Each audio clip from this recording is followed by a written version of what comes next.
So this is going to be my exit interview of the C8 Corvette convertible. This is a 2021. It's a 1LT. And I just kind of wanted to give my experience on it because I'm actually selling it. And it's crazy. Jerry Seinfeld said something pretty good. You don't always sell something you hate. And I actually really like the C8. And this is my first American sports cars probably since the early 2000s. I actually owned a C5, I think it was, Targa 6-speed manual white Corvette. I'm not sure if I have any footage of it or picture to kind of put in there, but totally different car from that one. The C8, if you're in the market right now and you are trying to decide, coming from a German car, I was a Porsche guy, still am, and going into a C8, if you're gonna like it, I always say to test drive it if you can, but I will say that I was pleasantly surprised, and the car has been nothing but good. It had not one issue the entire time I've owned it, and I've owned it since new. I ordered it new, and you know, even with the options, I kind of did very minimal options, and I'm not sure if I really would have changed much, other than maybe, exhaust or something like that, because it's always just a little bit more fun with a little bit more sound. But other than that, the car's options were good to me. The engine was good to me. The transmission, I didn't have any issues with my transmission at all. If you're a Corvette owner, you probably received that letter in the mail that if your car was built after a certain time or had, this number in your VIN or whatnot, that you had that recall that they had on the transmission. Mine wasn't built. It was a late build in 2021, and I didn't have that. Every once in a while the car does do something between first and second gear. It's nothing like noticeable in the fact of my memory is kind of leaving me maybe a little clunky for like a moment, but it doesn't always do that. It's happened less than a handful of times. It's worked fine for me with that.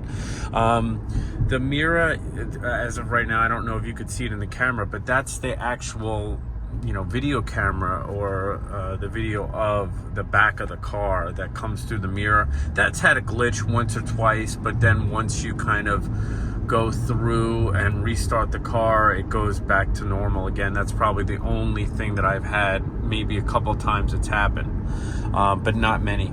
The driving position on the car is just the visual is great. You just really see out perfectly, and the seat can get pretty low, so you can feel that deep setting into the car. It's definitely a driver's focused car.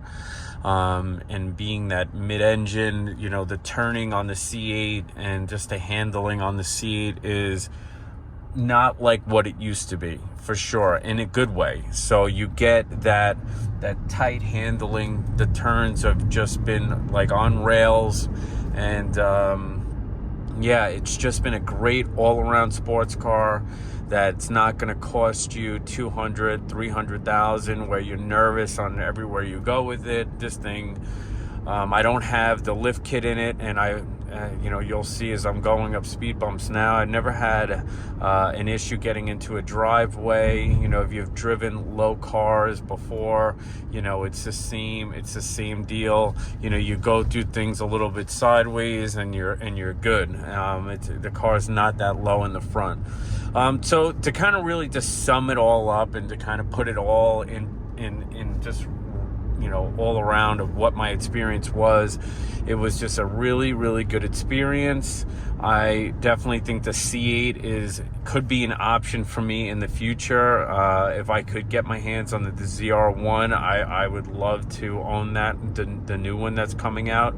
I'm super intrigued with the C7, the ZR1. I think that would actually be a cool car to own too. And the markets actually came down quite a bit on them to actually own one.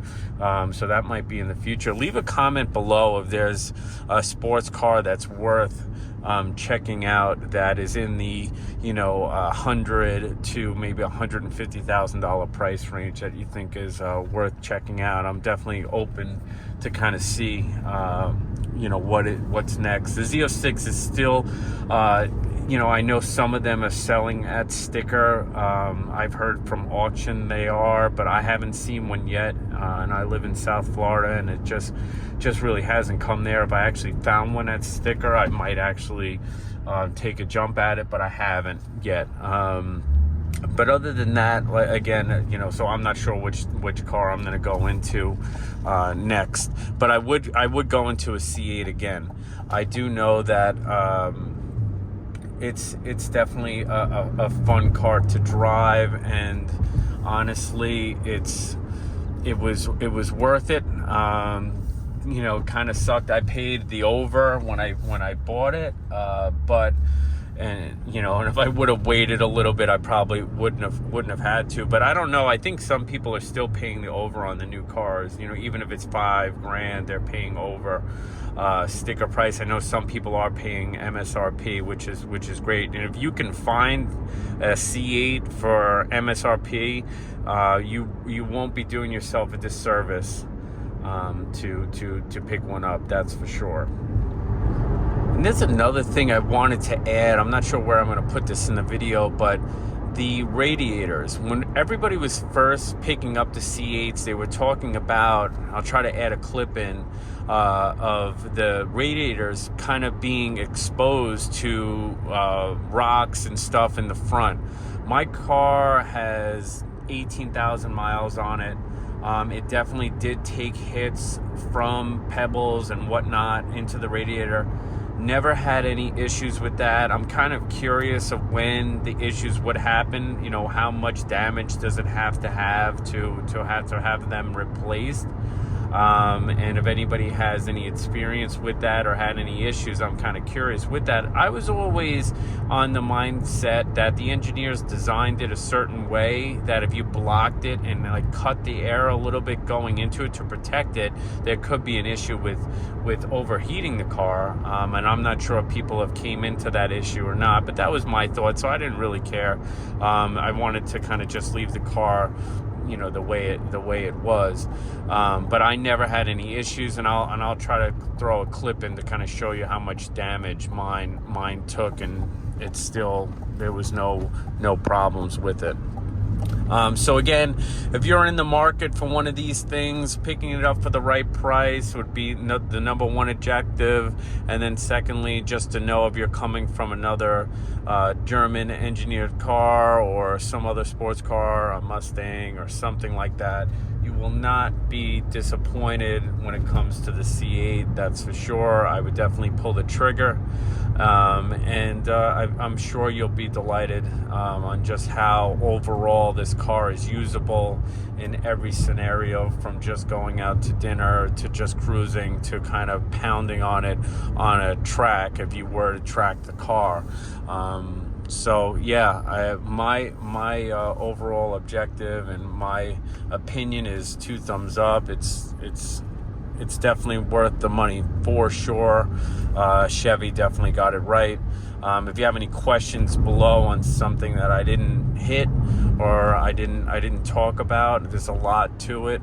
I'll add some more in if I think of it later. I'll throw a clip in or something of my other thoughts on the interior, things like that. All right. Hopefully see you on the next video.